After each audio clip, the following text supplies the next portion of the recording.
Olá, seja bem-vindo a esse vídeo que é uma extensão de instalações elétricas da disciplina de instalações elétricas da Universidade Federal Fluminense. Eu sou Daniel e irei apresentar o tema do vídeo de hoje, que é mono, bi ou trifásico, como determinar a entrada de energia.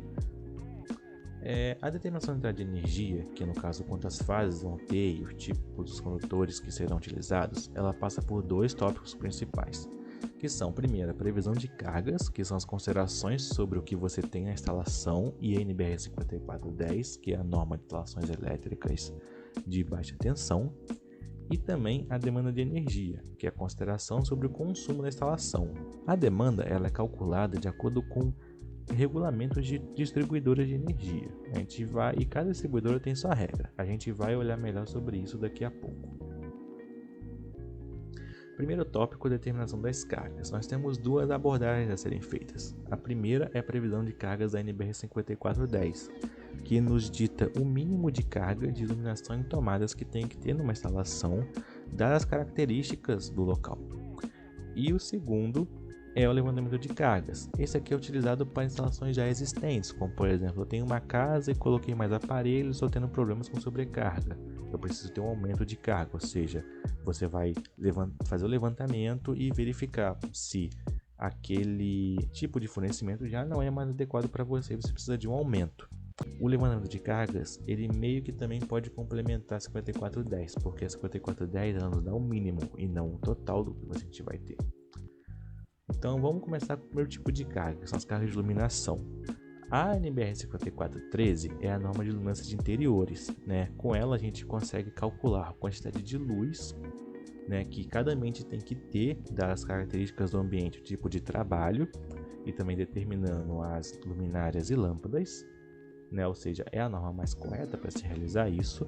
Porém a 5410 ela nos dá uma alternativa à 5413, que é de acordo com a área do cômodo. Ou seja, para cômodos menores de 6 metros quadrados você tem uma potência mínima de 100 VA.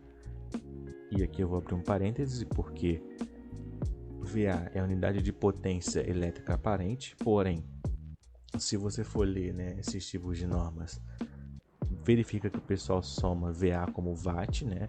Então, voltando aqui para a regra, nós temos também a regra de cômodos com mais de 6 metros quadrados, que são 100 VA para os primeiros 6 metros, ou seja, ela abraça a anterior, né, dos cômodos menores, e soma 60 VA a cada 4 metros quadrados inteiros, ou seja, você pega a área do seu cômodo, tira 6 metros quadrados e vê dividir por 4. Cada número inteiro que você tem soma 60.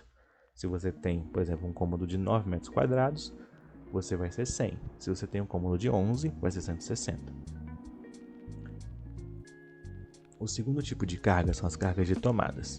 E as tomadas são dimensionadas de acordo com o tipo de cômodo que nós temos, né? Se nós temos um banheiro, se nós temos uma cozinha, se nós temos uma sala ou um cômodo, né, qualquer. E nós temos regras específicas para cada tipo de cômodo em termos da quantidade de tomadas, né? Pois eles são calculados, no caso de cozinhas e salas, são calculados de acordo com o perímetro, né? O banheiro, você tem uma tomada próxima ao lavatório, essa aqui é clássica, quase todo banheiro tem, né? Óbvio, você pode botar mais tomadas, isso aí, né? Porque aqui uma tomada é o mínimo. E os demais cômodos têm uma regra um pouco mais específica. Vocês podem observar também que temos uma diferença quanto às potências, né? Banheiros e cozinhas, até as terceiras tomadas desses cômodos, você prevê 600 VA, porque normalmente se liga o equipamento de maior potência e os demais pontos sem VA. Salas e quartos, normalmente nós temos equipamentos que consomem menos, então podemos considerar 100 VA também. As tomadas dos demais cômodos também são tomadas de 100 VA.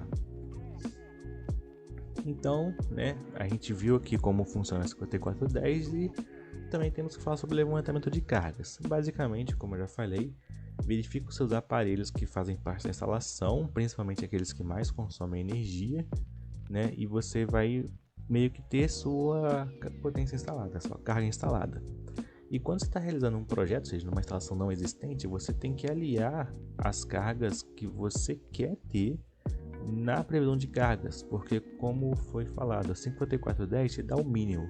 Ela não prevê que você vai ter um chuveiro elétrico de 5.000 watts no banheiro, não prevê um forno elétrico de uns 1.200 watts, não prevê os ar-condicionados, que também consomem bastante, né, principalmente durante o verão, e não prevê iluminações mais específicas, ou seja, você tem que falar, ó, nós queremos essas cargas aqui, né, isso de acordo com o cliente, né, com as características que ele quer na instalação, e você tem que colocar essas cargas na sua previsão de cargas também, na parte mais específica.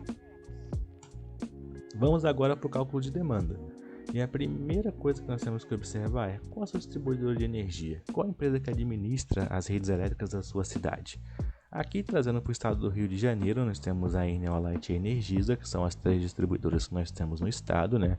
Sendo majoritariamente a Enel e a Light. A Energisa fica aqui só em Nova Friburgo, né? E por que isso é importante? Porque cada distribuidora tem sua regra para o cálculo de demanda. No caso, a Light tem o RECON de baixa tensão e a Enel tem a instrução de trabalho 263. E vamos observar daqui a pouco que cada uma tem uma metodologia diferente para calcular a demanda. Enquanto na Light nós calculamos a demanda de acordo com o tipo de carga, a Enel calcula de acordo com os cômodos que você tem. Então são abordagens bem diferentes. E você estando no município que é a Enel, você tem que utilizar a regra da Enel. Estando na Light, tem que usar da Light. Então, para deixar isso aqui um pouco mais claro como que a gente faz isso, vamos fazer um exemplo, né, de uma entrada de energia individual, ou seja, uma casa contendo esses cômodos aqui, né, caso nós queiramos calcular com a regra da Enel e a área útil de 200 metros quadrados.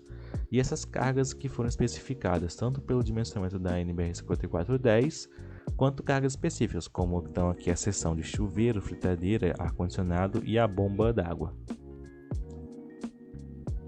Nesse caso, eu optei por utilizar a regra da Light, né, o RECON BT, e ele divide a demanda em 6 tipos de demanda, sendo cada uma para um tipo de equipamento, né? A primeira sendo para iluminação e tomadas, a segunda para aparelho de aquecimento, chuveiro, fritadeira, forno, aquecedor, 3 e 4 para ar-condicionado, sendo que a 3 é a janela split, mais comum em residência, e a 4 para o central, que é mais comum em comércio, porém pode aparecer em algumas residências também. 5 para motores, que em caso residencial é para motor de bombas e motor de garagem. E a 6, máquina de sol transformador, né? É um equipamento que pode ter em algumas instalações, normalmente oficinas, e como ela é bem específica, não pode ser acrescentada em outras categorias. E aqui nós temos um pequeno resumo sobre o cálculo de demanda, né? Se ele foi feito de acordo com o RECON, lendo lá, né, nós temos direitinho como que é cada regra, e o que eu venho salientar aqui é que a carga nós temos 23 kVA de carga e nós temos 18 kVA de demanda. Por quê? A demanda é o consumo, por isso que as demandas são menores do que as cargas. Uma coisa que tem que se atentar é que para iluminação de tomadas o próprio RECON coloca um mínimo, né, que é em função da área útil, né, da sua instalação. No caso foi 6. Como nós temos 7 kVA, nós vamos utilizar os 7 kVA nesse caso, né? Enquanto os outros aqui é só você somar o quanto você tem, né? Como não temos ar-condicionado central nem máquina de sol transformador, D4 e D6 são 0. Em alguns casos, a demanda é igual à carga, visto a quantidade de equipamentos. Mas, caso nós fôssemos aumentar a quantidade de equipamentos, a demanda já não poderia ser igual à carga. Sendo calculada a demanda, resumidamente nós temos aqui 18 kVA. E com esse valor nós vamos até essa tabela aqui, que é a tabela de padrão de entrada, que nos dá as características da instalação, né, da parte da entrada, ligação e entrada, de acordo com a demanda calculada. Vamos aqui um pouco mais abaixo e buscar qual é a demanda que nós temos para 18 kVA.